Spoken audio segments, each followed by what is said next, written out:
Hey there guys, it's me Mantha, and today is Yap and Draw.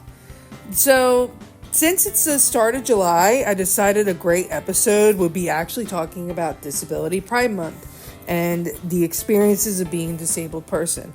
I'm actually a disabled artist. I am an ambulatory wheelchair user.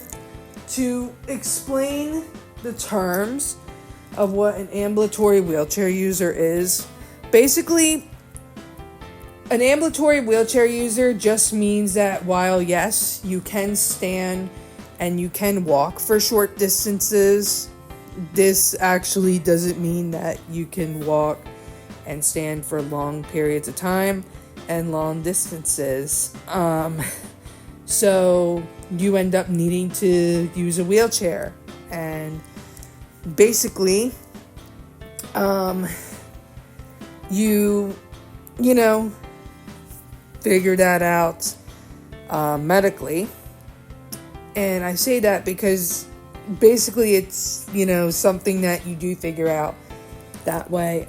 You kind of just, for some people, they may just, try out using a wheelchair, but it does take time to get into processes of getting the proper fitted wheelchair for you. So, my experience is kind of varied. I actually started out in a power chair, but I also had to have a hospital chair that you see in a hospital. That was a manual chair for some things, just because it was a lot lighter and it would be a lot easier instead of the power chair. But basically the power chair would be mainly for my independence, and the hospital chair would be used when I had people with me, so they would kind of have to push me around. However, I also self-propelled a little bit in that chair, even though it was extremely heavy and difficult and not recommended by any means. But I also did learn how to wheelie in the chair. So that was pretty fun and interesting. Going up hills and ramps are very difficult. I am going to tell you, that is very hard. I can do it to some extent, but I can't do it to the full extent.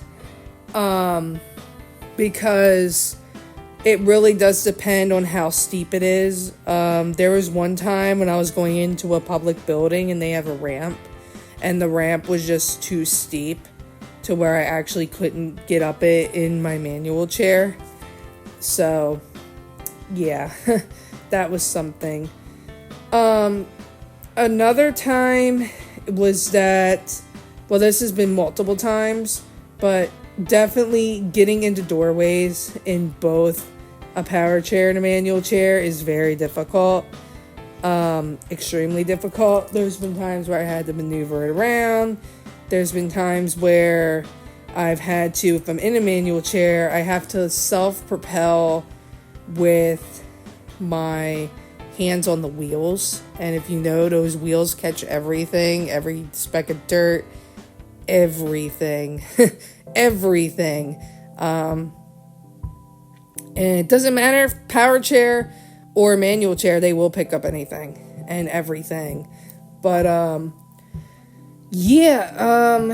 another one is that definitely just the way accessibility is, like, it's just the way they've done things. Like, you don't realize,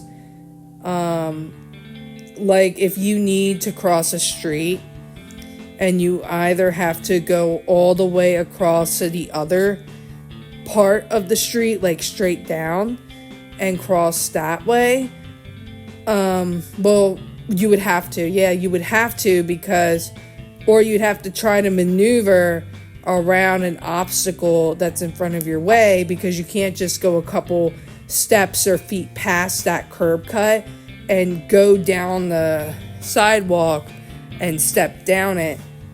It's really kind of an eye-opener in how inaccessible some things are. definitely there's been times where I've had to not be able to like take a shuttle, or I would have to not take a vehicle or anything, just simply because my wheelchair couldn't fit.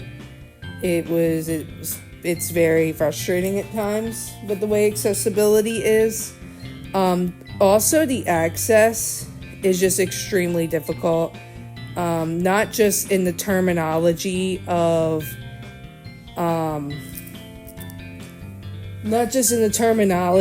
like getting around. It's also the terminology of, at times, when you deal with medical professionals. Just because there are some people that just, they don't, they don't fully understand, because you're ambulatory, they'll just, tell you, oh, well, you need to do this and do that. And it's like, you're already doing those things. They'll tell you, oh, well, you just need to, move around more. It's like, well, I'm already doing that to the best of my ability, but I need to be in a wheelchair at the same time. It's like they don't fully understand or grasp the concept, and it can be extremely frustrating. Very frustrating. So yeah. Yeah. It definitely is something to think about. I mean, just thinking about even, oh my gosh, this has happened before. Even trying to get into using a bathroom. There were times where I've had to go up an entire different floor just because the bathroom for the handicap stall wasn't available. Whether it was somebody else in there or it just was locked. I've had to do that before as well, and it's very it's you don't even think about that, because it's kind of you kind of have to think there's a couple different scenarios. You could either leave your wheelchair in the outside of the bathroom stall, risk somebody taking it, which is essentially your medical equipment to get around.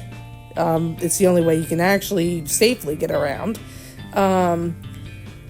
Or you take it with you in a regular stall and then risk the possibility of, having a door wide open and you kind of lose your dignity. Or, you just try to hold it and just try to find a different one. It's very interesting, but it's also very shocking that, because with it being 2025, accessibility should really be so much more better than it is.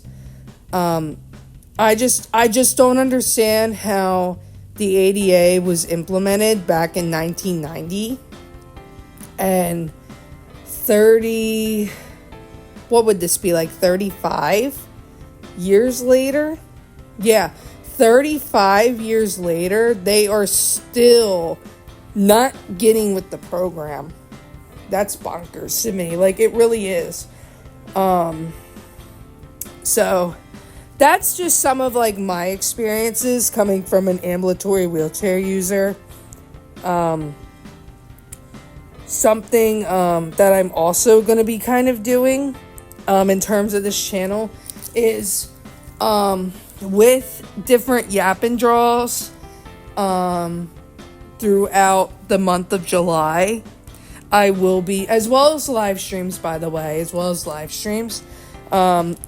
and other longer based videos, I will be trying to shout out a different creator on social media that is a disabled individual, and they talk about their story and experiences to definitely bring more awareness to varying disabilities, varying, varying everything, just so, it's not, just so, it's good for, in general, because awareness is the number one thing, and it's definitely so important.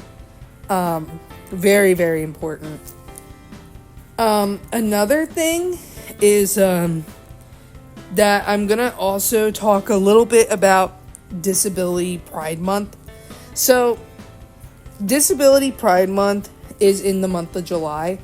And the reason it is, and some of you may be wondering, is because the ADA was actually signed into law July 26th of 1990. And because of that, we celebrate and honor the ADA during the month of July. As well as try to bring awareness and definitely try to bring more inclusivity and things like that, equality, etc. I will say, where I come from, I mean, it's, it is definitely, at times, and this is coming from me, there's been times where I feel this, kind of like a pit, and it's kind of like this pit, and it's kind of like, well, because I have this, I have this physical disability, and I need to use a mobility aid now, I need to use a wheelchair. It's just so much more different. I mean, I never thought people would just, it's just an instant different treatment. I don't know. It just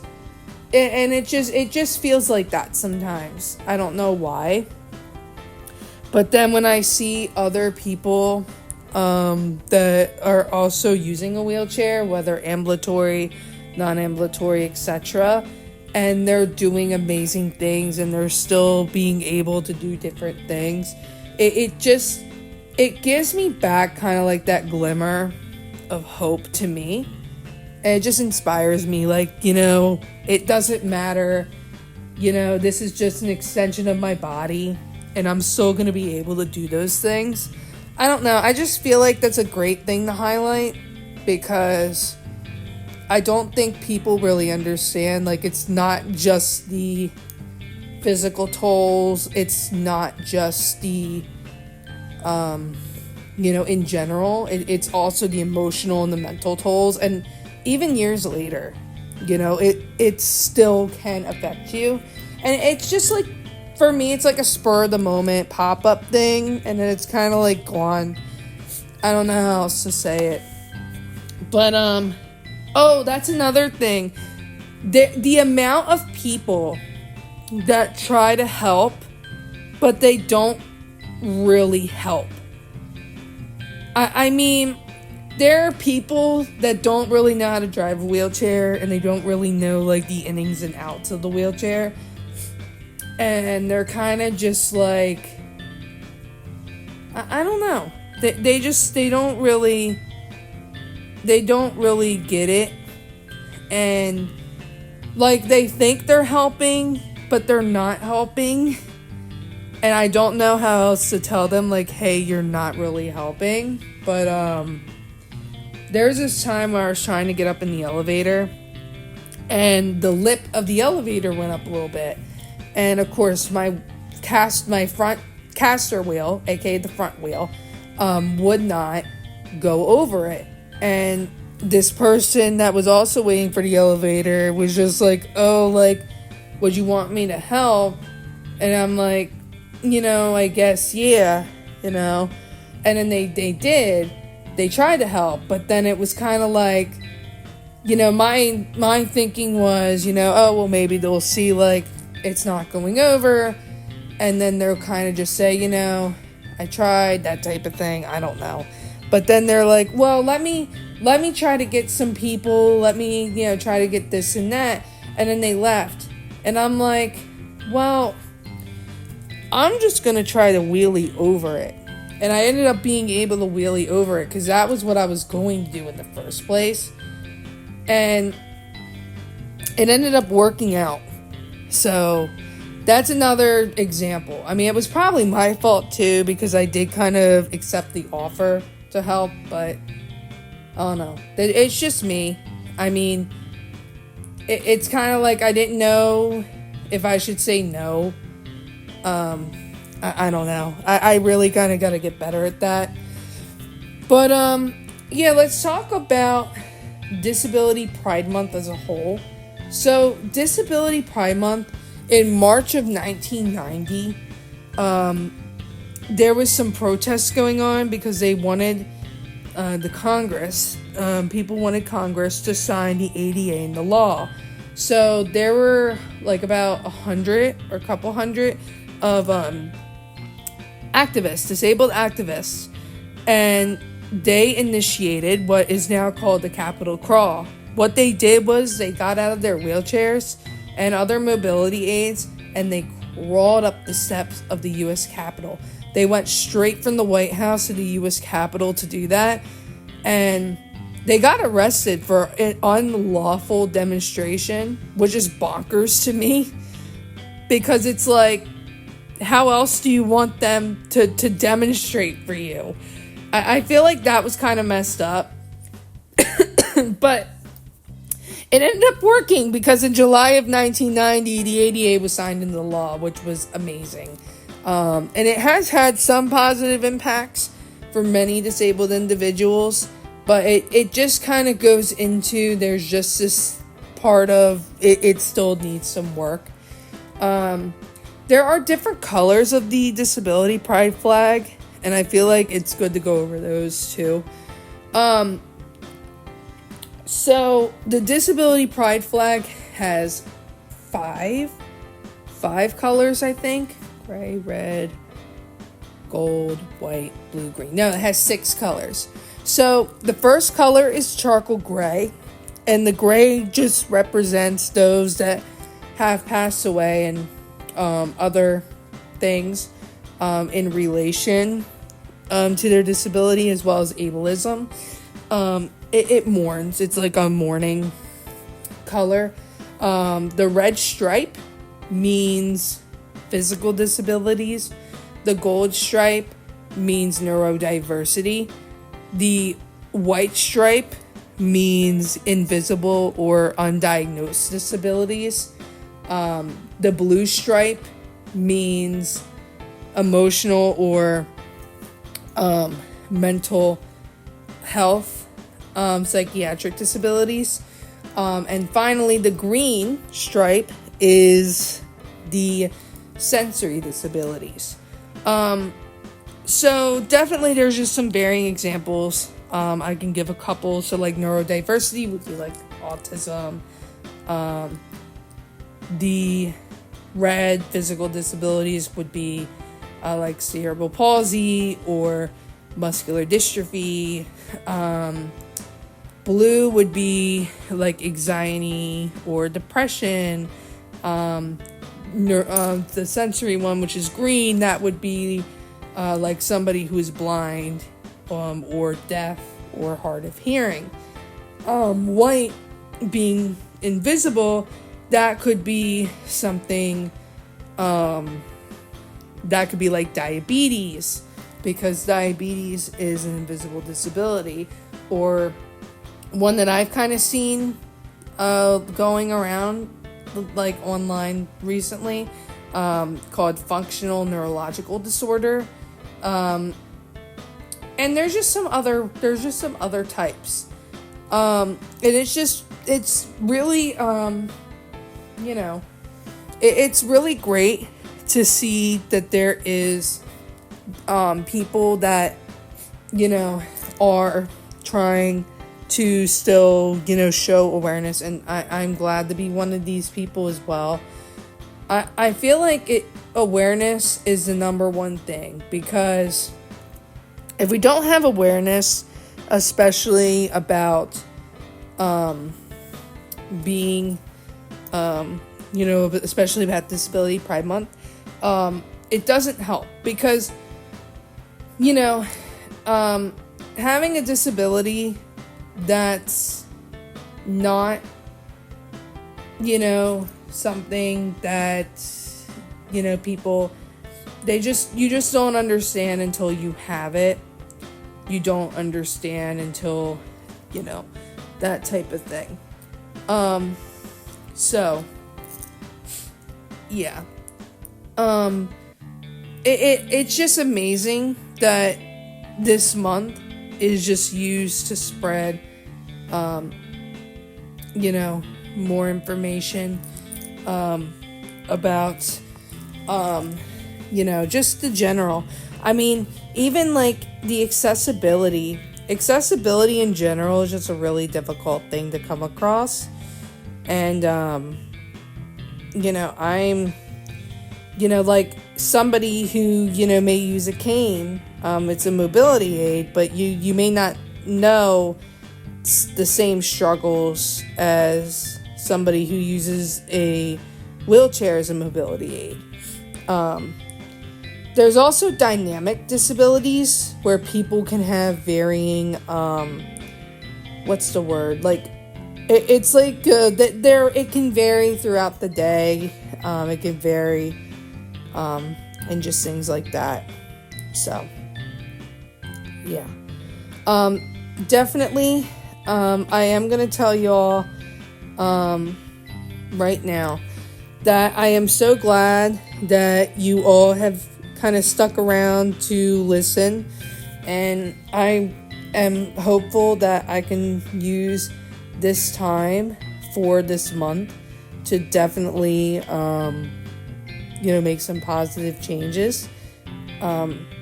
So also another little side note, the Disability Pride flag does not have the straight lines. I unfortunately kind of did that by mistake, because I kind of got thrown off because I had to redo it a couple of times. So the Disability Pride flag is more diagonal, and I just am going to use this as a disclaimer. Please do not come for me for doing this the wrong way. I do sincerely apologize. So, yeah. I am going to try to change the background up. I am going to change the background up, and then post that for like the short drawings and stuff. I just wanted to put this out for the Yap and Draw, and yeah, so I am so grateful to have you guys as an audience, and I can't wait to do more Yap and Draws with you guys in the future. And yeah, this is the final product right here. So, yep, I'll catch you guys later. Bye. Yeah, quick side note, I fixed it. So, yep, this is the final product. Okay, now, bye.